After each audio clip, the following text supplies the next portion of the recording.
And of course, no secret, when the summertime does come around, people want to travel, and this summer is expected to be one of the busiest summer travel seasons since the COVID-19 pandemic. And of course, the Coastal Bend, no stranger to Independence Day gatherings, cookouts, or fireworks shows. 3 News producer Jacob Rodriguez spoke with airport officials about trends that they're seeing even before the 4th. Jacob? The airline industry has dealt with a lot over 3 years, from the pandemic to labor market shifts and now even a pilot shortage. Leaders here say they're just happy to see travel numbers themselves going up.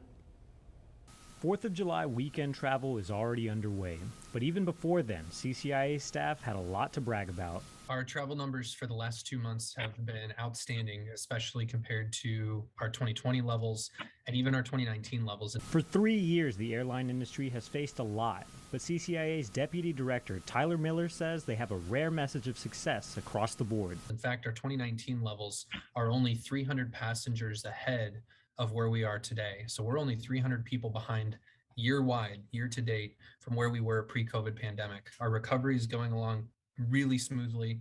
The community is starting to fly more and more out of Corpus Christi, and the airlines are starting to take notice. The airport moved up 6 spaces on the list of over 500 airports across the country and also rank as the 7th largest non-hub airport. But they're still monitoring industry changes. We're not immune to any of the impacts.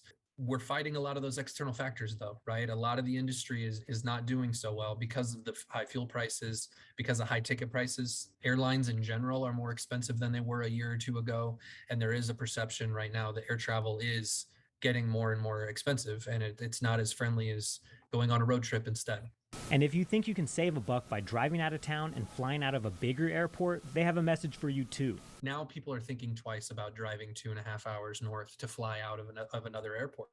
And so we've always said that don't just look at the ticket price, look at the price of the whole trip.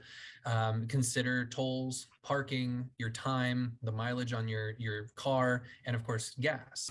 Miller says they're trying to fight the narrative that they're a small airport with a big price tag and are hoping that these new sky-high passenger numbers will help drive that change. Jacob Rodriguez, 3 News. All right, Jacob, thanks for that report.